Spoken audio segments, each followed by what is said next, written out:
What is up, man? How are you doing today? Good, buddy. How are you? Good. Can you let the people know what your name is and what your business is, or businesses? That's a weird word to say, businesses. Yeah, my name is Chris Middleton. I am the owner of Branchout Studios is the full name. We go by Branchout, and we're a full-service marketing agency. Okay. Now, I know I think before, I'm new to the area. You guys were out here, but you started out here? What did you start? Actually, in Fort Smith, we started downtown and at a few locations, but Fort Smith has a highway that runs through the middle of downtown, and so the noise level was a little much for doing any type of recording. So Main Street? You were on Main Street? Yes, one office was just right off of the main highway, and then we had another location that was maybe a block off, but still high traffic. Okay. And so there was an opportunity came available to purchase a building out in Chaffee, which was much quieter, much more, peaceful. And it was an ideal spot because we could have an office and a studio. So yeah, it was ideal for production. Okay. My mind just filled with questions. I guess let me go first. What was the size space that you were in? And then what size did you move into? And then I guess 2, what were some of the other hurdles with having a studio downtown? Because I'm curious about that. Because a lot of creators, that's what they dream of. I want to have a studio in downtown LA, downtown New York. But they don't think about all the stuff you're talking about with the traffic and the noise. So yeah, what were some other hurdles? And then what size were you in? What size did you move into? Yeah, so the first studio was a 2-story loft with a spiral staircase, which was really cool, but it was very narrow. So it was limiting for people to be able to get up and down, and it wasn't ADA or handicap accessible because we were grandfathered into it. The studio space was very small. It was pretty much probably a 10-foot backdrop by maybe 15. So we didn't have much depth to be able to shoot. So, and then being downtown, this building was over 100 years old. Yes. So when a big truck would roll by, the brick dust from the old brick would shake and fall into the floor. So every morning I came into the studio, I would have to sweep the floors to get the brick dust off. That's some natural fog in there, though. You get real cinematic with that. Yeah, it was wild. It was just, we didn't realize it when we moved in that we were going to have that. And then the second studio space was more of an office space. So it had low ceiling height, which were probably 8 or 9 feet. So in terms of lighting, mounting any lights in the ceiling without obstructing, the subjects, it was impossible. So it was more of an office space. We did use it for a few video shoots, but again, we didn't have a lot of depth either to shoot really wide. So it was very small. We could shoot one subject or maybe 2 people, but we couldn't shoot a scene like you would, on a cycle or in a big warehouse space. So so those were the challenges we faced. What type of shoots were you doing in these spaces? I'm guessing it was just maybe talking head interviews if you were doing any type of video or a website landing page video. Yeah, it was a lot of documentary interviews. We did some product, which were small, but mainly it was talking head. Okay. And so when you moved out here, how much space did you get from that? So the building we purchased here was 3,100 square feet. Half of that was more office conference space, and the other half, 1,500 square foot of it was studio space. So it gave us a lot more room for equipment, a lot more room for depth, and definitely wider. And we actually had multiple sets with multiple walls, so we could shoot multiple different scenes based off of what backdrop we might be using. Okay. And did you ever do a sight wall in there?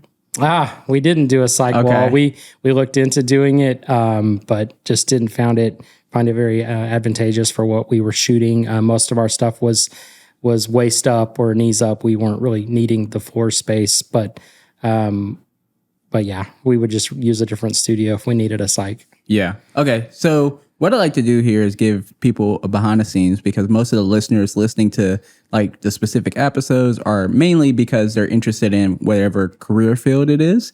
But a lot of times, a lot of the viewers are listening because they see your face and they're actually interested in you.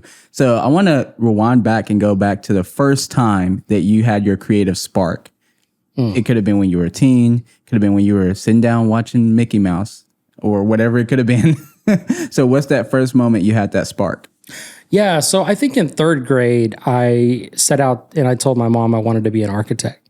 Oh, wow. So I was very into drawing. Of course, I was raised in the 80s, 90s, so computers weren't really relevant. There was a few in school, but as far as doing any design or animation graphics, it just wasn't a thing. So I started out hand drawing. And then as I got closer to high school and towards college is when things really shifted over, and it was go one direction or the other. And that was be more of a drawing artist or move to computer graphics. And so I chose the digital route and majored in digital design for animation in college. Okay. And so I think that creative spark probably hit right around after high school going towards a digital field. So I'm guessing during that time you were in After Effects a lot?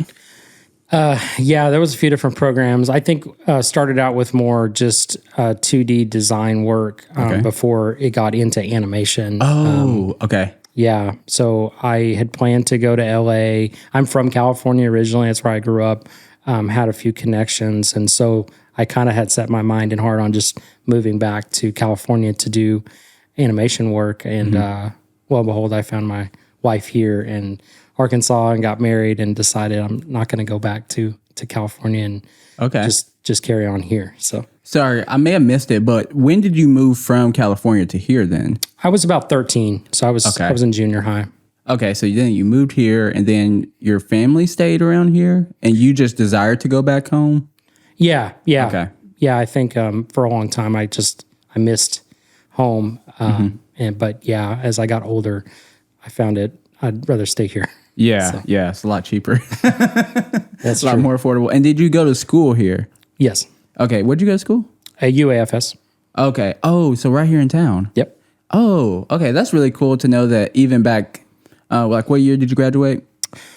I would have went in around, it would have been around 2001. Okay. And so their animation program was still kind of a technical certificate at the time. Now they have a full-fledged 4-year animation degree program.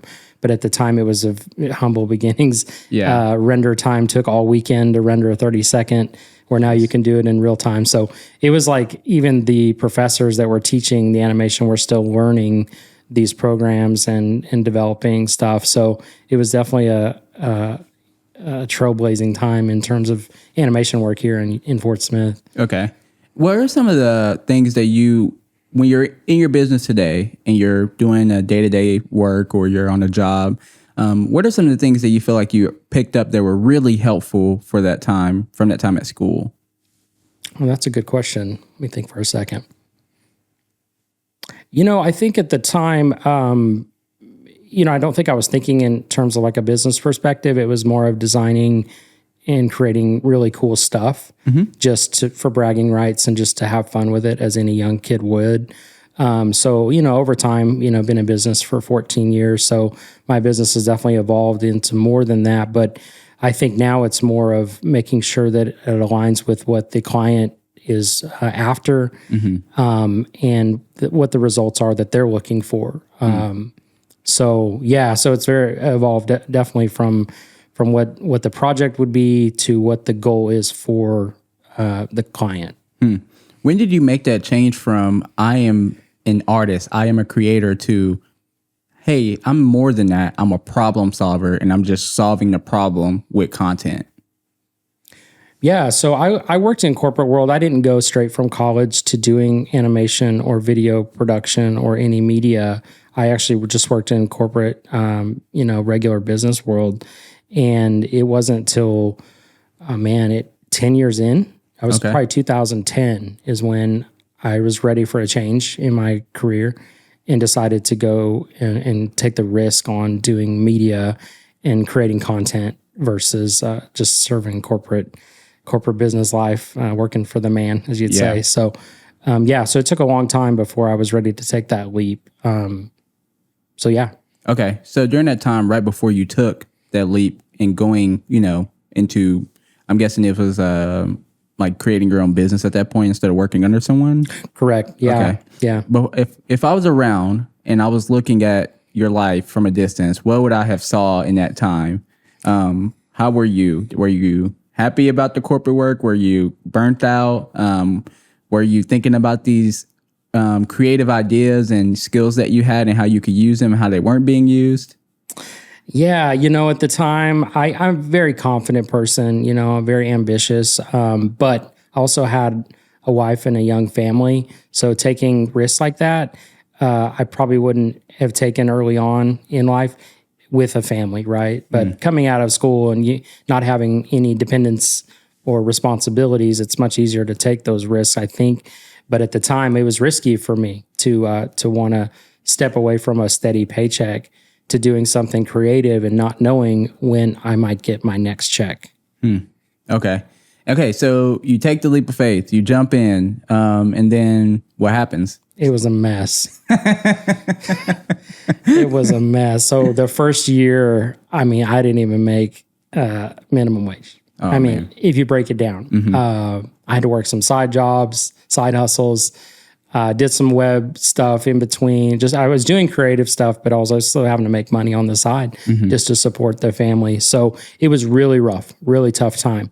I tell people today, going from corporate and a steady life, steady paycheck, point A to point B, I probably wouldn't have taken that in knowing what would have happened, not knowing what point C was, where where I would say I'm at today or whatever point I'm at. But, to say, hey, you're going to go from being steady paycheck and a good, secure, steady life style to being really broke and trying to figure it out. Not a lot of people would take that risk. So, and I probably wouldn't have, but I look back today and I'm like, I'm glad I did.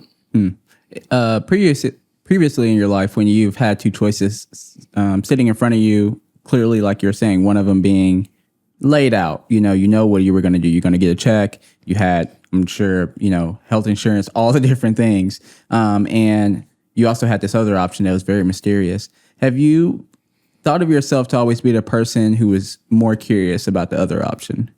I would say definitely more curious, and if I was single, and I would risk it all just to do it, whether win or fail. But with a family where they're dependent on you, it was much harder to make that choice. Okay, so you I understand obviously about the family side of things, but when you're thinking about that choice, when you were actually thinking about that choice or thinking about it now, what actually scares you when it comes to your family? Like, what's the worst outcome that you can imagine in your head? Yeah, probably two points would be, one, being financially not stable, not being able to pay the bills, pay the light bill. But two, the hardships that would come with being married, having kids, and not being able to do the things that you want to do just because you're financially not in a position to be able to do them. I don't think it was the work that I was scared of. That was rather easy for me. It was just making sure it could be consistent enough to support doing it as a life. It's not like most people can't do fun, creative things and make a living. And I've been blessed and fortunate enough to be able to do that to some extent. Yes. Okay, so you got started and it was all messy. How long was it messy? It was messy for about 2 years. And it came down to really, there was some partnerships that I made with some other people. So it wasn't a solo venture. It was more of a joint venture. And the partnership just didn't quite work. So that reached a point at about 2 years in that my wife and I decided I should do this on my own and just take the full responsibility and risk for it and own it and control it. And so that's what happened. Was about 2 years in, decided, okay, I'm going to do this on my own without partnership and build a business that way. If you were to do it over again, what choices would you make at the beginning? In that aspect of exactly what you were describing with the partnership and things. Partnerships can be wonderful. They can turn out to be very advantageous, for both parties. And then there's times when it doesn't. And so, there's no way to know that unless you really know the people you're getting involved with, and understanding what their mission and goal is and what yours is, and making sure those are aligned together, and also what problems may occur in that process. Yeah. Okay. And so 2 years, was it at the 2 year mark that you actually went off by yourself, or was there a transition stage between like kind of letting, like figuring out what you wanted and then making those choices to, hey, I'm doing this by myself? Was there a name change to the business at that point? What were some of those things like? Yeah, there was. So under the partnership, it was under a different name. And then at the 2 year mark, I decided to rebrand under a different name. And some of the clients we were working with during that time switched over to the new business. And I basically took them on as clients to further that business relationship. And so, so some of it bled over, but the name did change. Okay. And so just to be clear, when you first said it, I didn't think that the other business stayed around, but the other business was still existing after you? No, it had pretty much expired. Okay. So just some of the people came over instead of going to somewhere else. They came over to your new business with you. The clients, yes. Okay. I understand. And then at that point, did you have overhead as far as rent and other bills that were now all your responsibility? No, at the time, it's kind of one of those hero journey stories. So I was working out of a spare bedroom of a house, doing what I love. I didn't have a big studio or office when I started or restarted, really. Just working out of the bedroom with a laptop and a camera, and that's basically where it kind of began. Okay. And when did you exit the bedroom with the laptop and the camera? I think it took about a year, and I think a lot of that was because perception and legitimacy of having a location, which nowadays I think being remote is okay. Not having a big, studio space, that's acceptable. But at the time, I felt like the perception was if you didn't have an office or a studio to work out of, you probably weren't a legitimate business.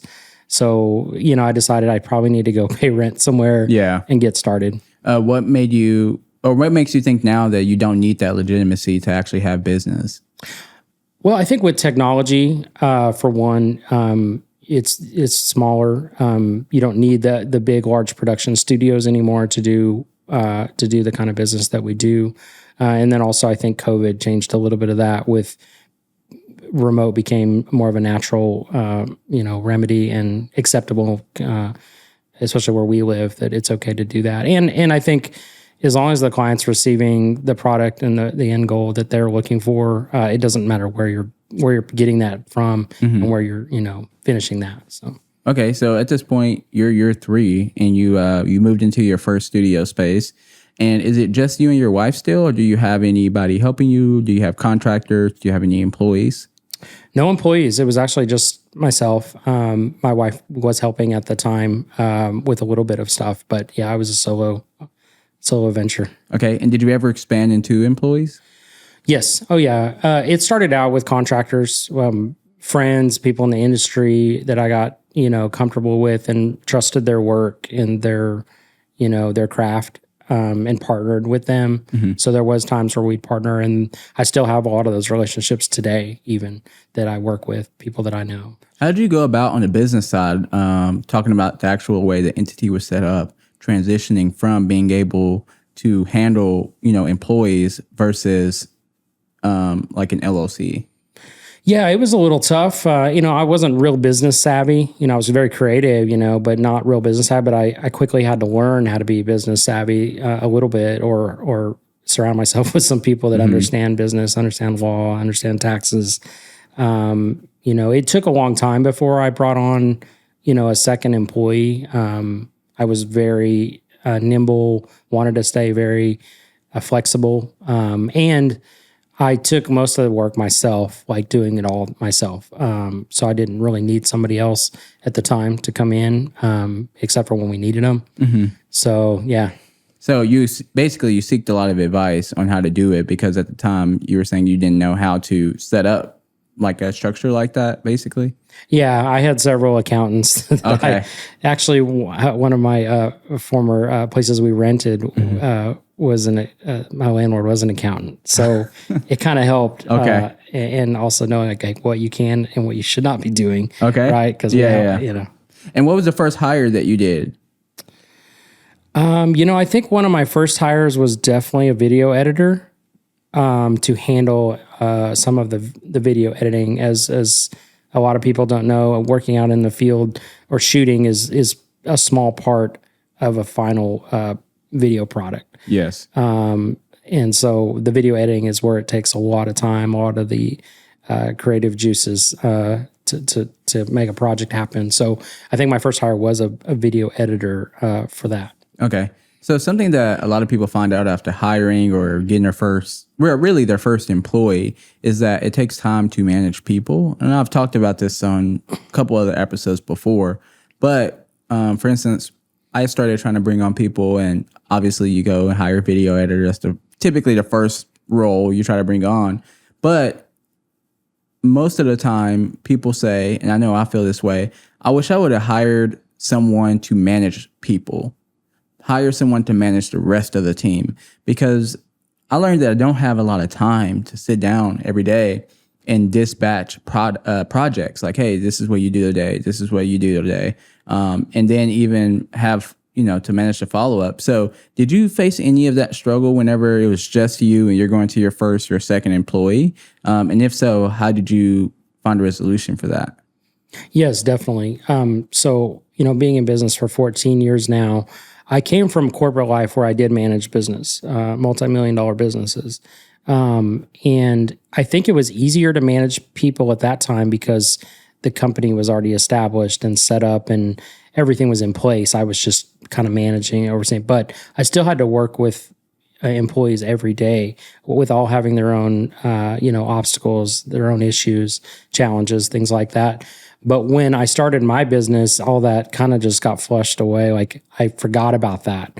So I think in my early beginnings, it was more of hiring like as a task manager, of just giving them tasks and like, hey, I'll pay you, do these tasks. That was kind of like my goal at the time. And I think as my business has evolved and grown, now I totally understand like, hey, people are people, and they will do the tasks, it's part of the job, but really they want to be relatable. They want you to be relatable, understand and empathize with where they're coming from, understanding, the things they're going through, helping them learn in the process through their mistakes, but also, championing them in their, when they do things good, and thanking them for that. So, I think it takes time. No one can come out of the gate and just be an absolute, people person that can understand all aspects of life and manage a business. Yeah. So I think it's time that takes to do that. Yeah, that's awesome. How big is your team now? Right now we have 4 full-time, and 2 outside sales and at least 3 contractors. So, any given week, there's potentially 9 people involved in the process. Okay. So from year 3, where you're by yourself, to I guess really now, was there any big changes that happened in the business in that time? What's a couple maybe high points, low points in that time, or was it just you developing your craft and learning how to work with the people you had available to you at that time? Yeah, I think working on the craft is always the game plan, right? To get really good and just own what you do well. There's been lots of changes. One is we've expanded a lot of the services that we offer. We're staying in the same lane in terms of marketing, but it's no longer just video. It's also web development. It's also social media management. It's also ad management, and consulting on brand identity and brand strategy. So a lot of things have changed since we first got going. Okay, what are the first 3 things from that you would say you started out with, or maybe even 1 or 2? Yeah, first it was web development. Okay.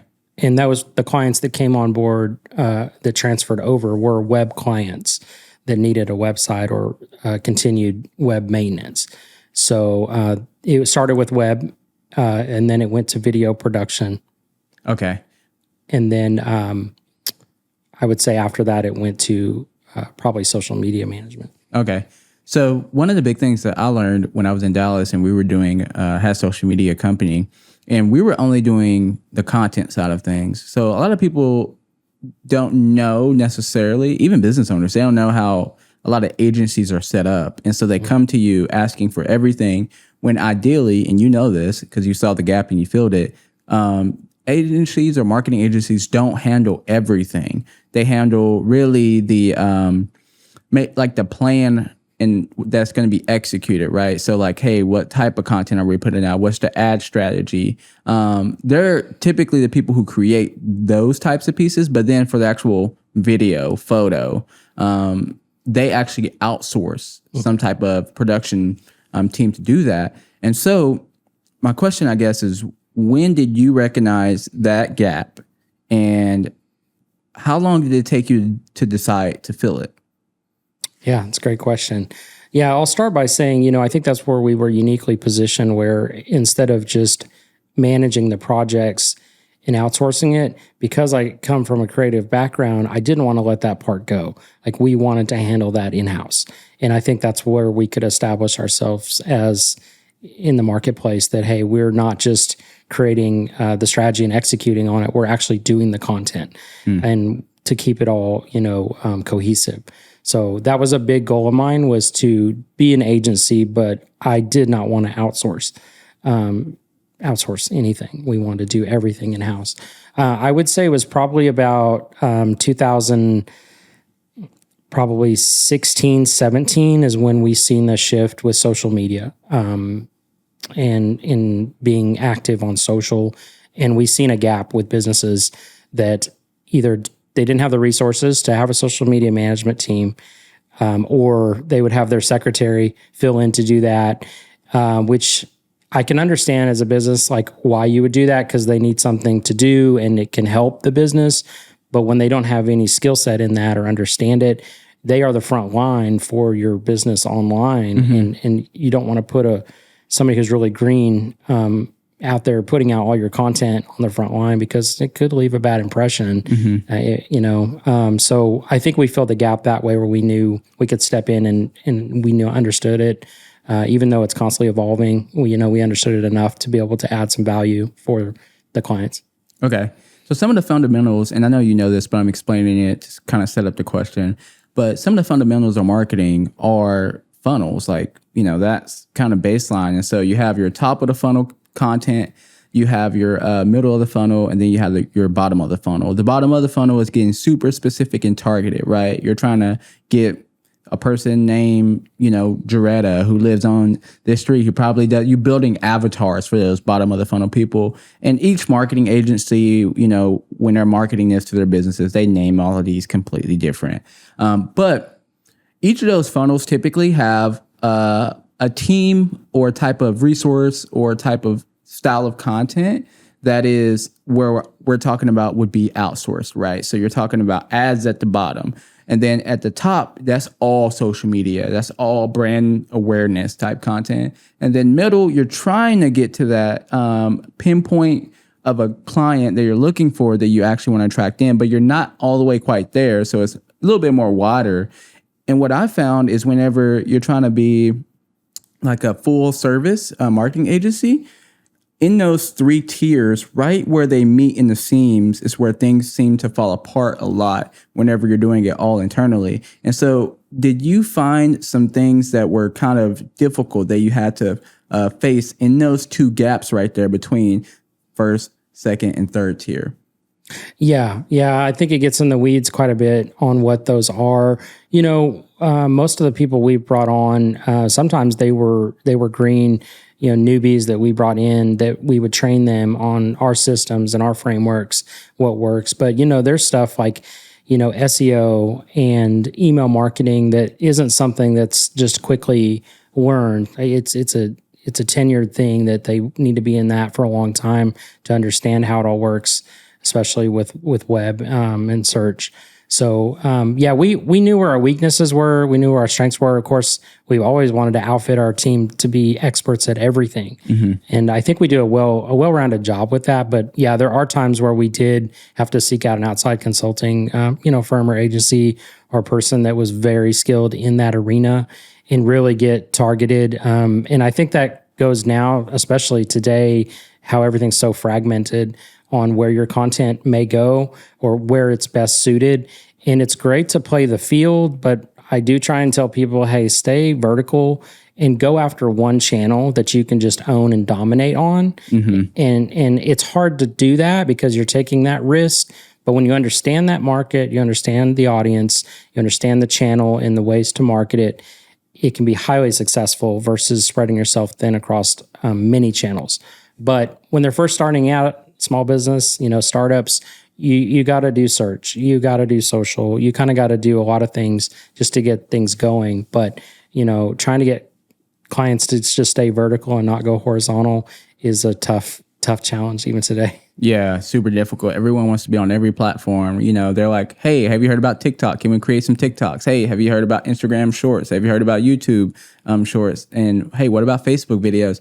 And they want to be on all these different platforms. But in reality, we know that there are certain types of content that perform a certain type of way on those platforms because they're curated for that platform. And so you kind of face this issue where you're like, I know how to create a video for Instagram that's going to go viral.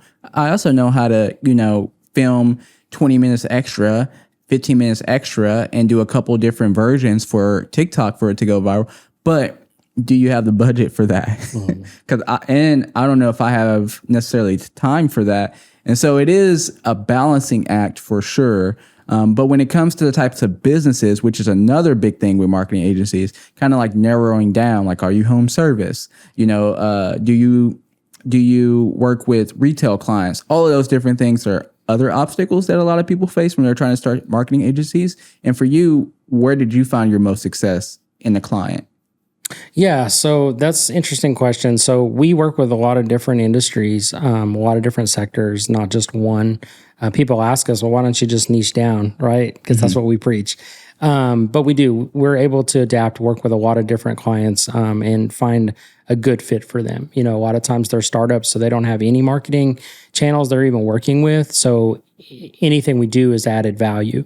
Many clients we work with aren't influencer types.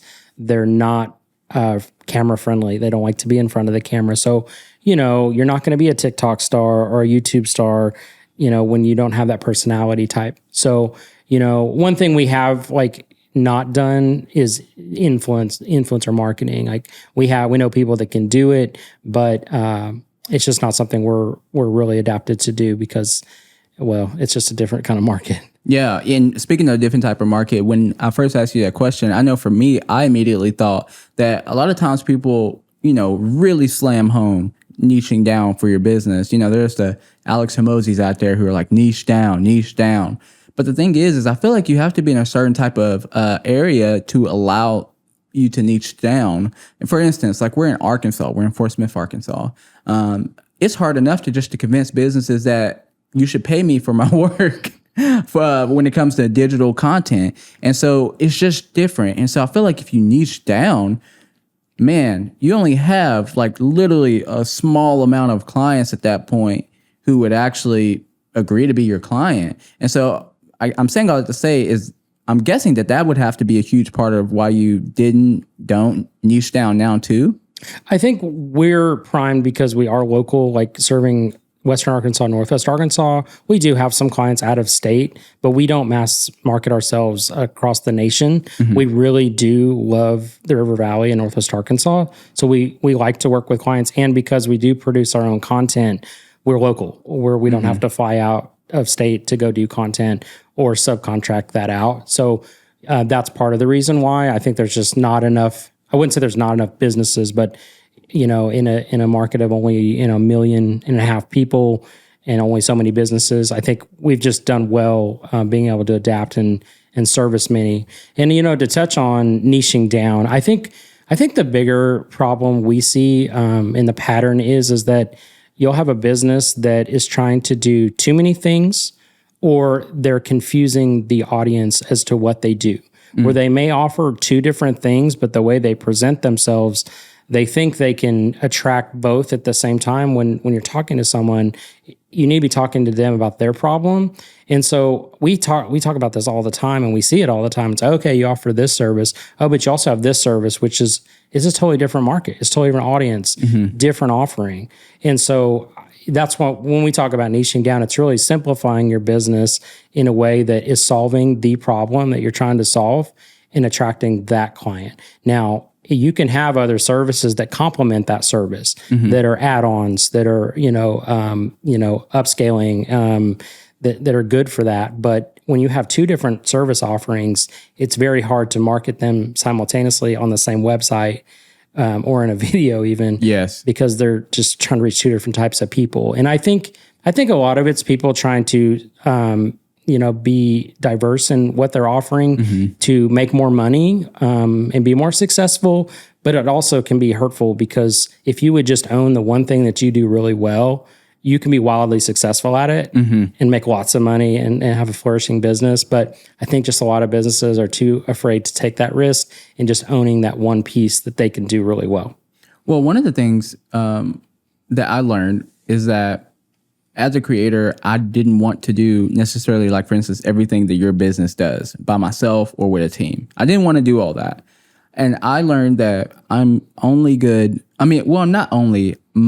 The place I want to serve other businesses with is actually filming. So camera in hand, being in the field, creating the content. That's what I want to do. So I say all that to say, a lot of times I meet with different businesses now who do work with a marketing agency who isn't full service. So, they're hiring out contractors to do the actual video or the photo, or other elements of the business when it comes to content. And so one of the things I always tell them is,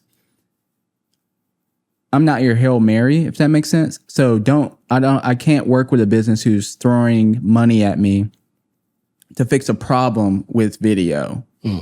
It just doesn't work that way. This is more of you building a long-term stability in your company, talking about brand awareness. And yes, we will obviously focus on lead gen content. Yes. But the fact that, you're putting all your eggs in this one basket already is a big red flag. And then two, the second red flag is when I go and check out their website, and I tell them this, and it may sound kind of harsh, but I actually tell people this. If I go to your website and I can't tell what you sell and how much it costs, or at least a link to get the price sheet or email, then you need to fire whoever you're working with. Because that's not good if I can't tell how much it costs. It's like calling a gym and saying, or calling a hotel and saying, hey, can I get a room? And they're like, oh, well, let me ask you 20 questions before I can tell you if we have a room available. It's like, no, you have a room available or not, and you know exactly what the rates are. Just tell me. And they do. And so I think it's really bad to make your customers jump through so many hoops to try to figure out what value you can provide to them and how much that value costs. And so I'm really happy when there's people who do a good job, because then it makes my job easier as a videographer. I can take that website and say, okay, hey, I see that you have a blog post here. How about we create some content based off that blog post to help rank your SEO on Google? Because obviously if we do all the hashtags, we do all the descriptions, and then we make a title that's good, then you're going to rank higher, and they're going to go over to your website. They're going to buy your product. And some people understand that, and this is my experience, but moving from Dallas to here, it's a lot harder for people to grasp that here than it was in Dallas. And so I'm saying all that to say, what have you recognized as far as some of the problems that you immediately have to patch up whenever you take on your first client in the area? Yeah. Well, I think it's simplifying the complex, which seems like it's really easy to do, but, I'll just name drop like Apple, for instance. They convey their message so clearly. You just know Apple products when you see it, and they don't use a lot of language on their website. You just know it works. It's great design. It's beautifully, aesthetic. And so, when you land on a website, it's like, okay, tell them who you are, what you do, and how it solves their problem. Oh, and how they can buy that. A lot of times they'll like give a nice headline, give a little quirky statement or just some long paragraph defining what it is that they do, but then they don't ask, how can I, get you to the next step of having a conversation or clicking a buy now button. Like, I think it's just like, it is simple, but we don't think that way. We really muddy it up and make it complex when really we just need to simplify the message. Well, one of the things that I immediately thought of when you say, you go to your website and it says, it tells you what they offer, who they are, and where you can get whatever they sell. One of the things that I think is really fading away, and I would love to get your opinion on this, is the about. There are a lot of websites. Like, I don't think I can actually go to Apple's website or Samsung's website and found an about page. And if it is an about page, it's typically just a contact page named about. And the reason why I say that is because I think it really depends on your goals as a business. Because if you want to reach nationwide and you're more focused on driving income, no one cares about your origin story. They just want to know about how much the product is and what's in it, or, where they can buy it. And so I'm curious if you see that transition nowadays of the About Me page just kind of fading away. I can see it both ways. One is, I think there's a generation coming up that is purpose driven, and they buy because of why the company exists and not necessarily what they sell. But when you have a commodity product or something that's trendy and stylish that all of your friends have, then it just becomes like a want to buy, just a buy now thing. You don't care about where the company's based, what they stand for, their values. But I think that's critical to our position with a business, is we do want to tell that origin story of their heritage. We do want to talk about their values in their visual elements, in their wording, and not just the words, but in their tone of how they say who they are. And are they being authentic? I think a lot of brands today, what they put out on social versus what's on their website is not always, there's not always correlation there. And so you kind of maybe like, oh, they're not authentic, or it's not who I thought it was. But I think it's important. I really do. Having a purpose. I mean, the thing is that every consumer knows you need to be profitable. You need to make money as a business. They don't care about that, right?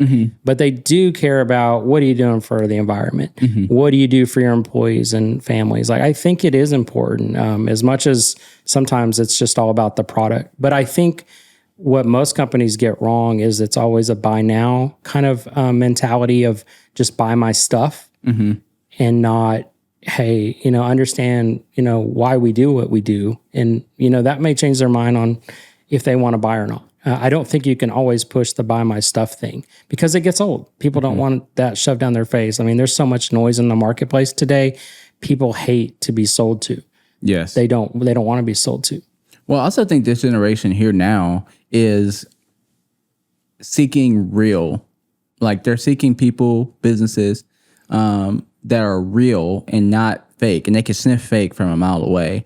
And I mean, we've seen so many big brands get canceled recently because, like you said, they were putting something up on their website, on their social medias, and then behind the scenes, it was not the same. And so I say all that to say, I think it's so much more important now that if you're a business who's focusing on, let's say, vegan products, that you're not necessarily out there just putting out vegan facts, but whenever someone approaches you, or they approach your social media account, or they approach, your website, they're like, this person is what they sell. And that's the feeling that I feel like this generation is leaning more towards. Like, for instance, another example, Justin Bieber. If you go to Justin Bieber's merch website, Drew House, you will not find an about me. And why is that? And it's because people know who Justin Bieber is. They know that he is the product. So there is no about needed. They're going to buy the product because it's based off of his own credibility. And so I think being what you sell is the way to be successful in this industry nowadays. If you want to stay, if you want to stay smaller and local, for sure that's true. But if you even want to go global, you need that realism with this generation raising up, I think. What do you think about that? No, completely. And I'll put on 2 points on that. And we, in our brand strategy courses we do at businesses, one of the things we'll ask them is, when you think of a car brand that you really like, that has great, perception and value, who do you think of? Or a watch brand or a technology brand? And 9 times out of 10, a lot of these businesses will say the same businesses, the same brands. And it's not a coincidence. It's because one is the frequency of how much they see their stuff, like they're out there, brand awareness, but they also know what they stand for and why they exist. And I think they're top of mind. So we compare it to like a bento box. Mm-hmm. It's how you put it. Like, there's only so many boxes in that bento box, for your food. And in people's mind, they don't have a lot of calories to burn. Like, they don't want to burn through calories trying to think of who's the top brand for this segment, or this type of product. They have 1, 2, maybe 3 brands that they collectively think of when they think. And so it's so critical to be top of mind and own that space in people's bento box in their brain, to be, hey, this is the brand that I think of when I think of that product or service that I want to buy. And so owning that space is what it's all about. And what are some tangible ways that you guys help people own that space? Always the top of funnel with brand awareness. I think it needs to be consistent, right? I'll name drop Seth Godin. He's, marketing godfather. But, it talks about, a store just opened up and you live right down the road and you drive by it every day on your way to work. You may not necessarily drop in there right when they open or at all for the first few months, but you'll drive by it. But then when you start seeing cars parked there, and you start seeing people come in and out, and it seems like it's a good, legitimate business that's been open, you will then make that decision to go in and buy something. And so people don't always instantly buy. Like, they may drive by 30 times before they decide to go in and make a purchase. Mm-hmm. And so, but because they're right there on Main Street, their doors are open, their signs out there, people remember it. And so I think brand awareness is a big thing. Like, you have to stay in front of people. And a lot of times that's new people. It's not just the same people. It's constantly being out there on social. Some other ways that we do it is talking about stories. I think that's the biggest thing. People remember stories. They may not remember like products necessarily, or the benefits of the products, or all the gadgets that it does and all your services, but they'll remember a story or how they were treated, And so I think storytelling is probably the biggest thing in terms of marketing to help gain followers. So really what I was hearing you say is, overall with your business, you're helping people hit touch points between them and their story and their product and customers. And so that touch point is mainly online, is what you're saying, where you help people, and it could be brand awareness or it could be an ad. And I think having those touch points is obviously, like you said, super important to become a household name. So one of the last things I want to ask you before we wrap up is, we're living in a world that has transitioned to subscription. Everything has transitioned to subscription. I bet you next year you won't be able to buy a toilet paper roll without having subscription to it. And so with that being said, a lot of people have kind of gotten tired of that. But as business owners, we understand why other businesses are doing it, because you have some sense of, well, I know where rent's coming from next month, at least until the agreement ends. And so for you, have you transitioned to that subscription-based model? And I know it's not necessarily subscription, it's retainer-based business. And if you did, when did you switch to it? And do you regret it if you have done it, or do you recommend doing it?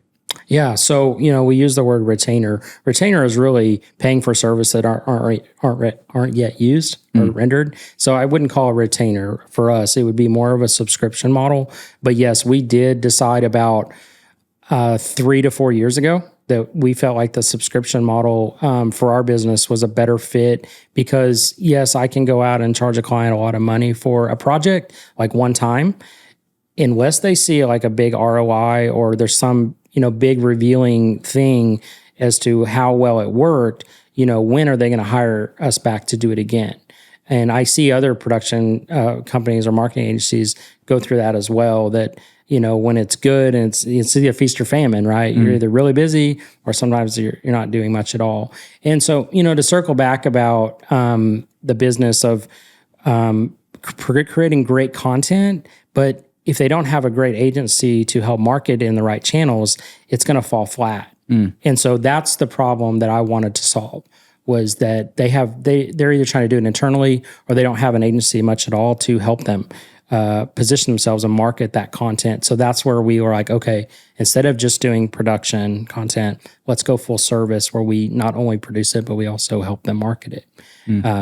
But anyway, yes. So 3 to 4 years ago, we shifted to a subscription model for most of our marketing clients. So every month we are producing, social content, handling their web development, SEO, production, consulting about things, and managing their ads and things like that. How many clients like that can you take on?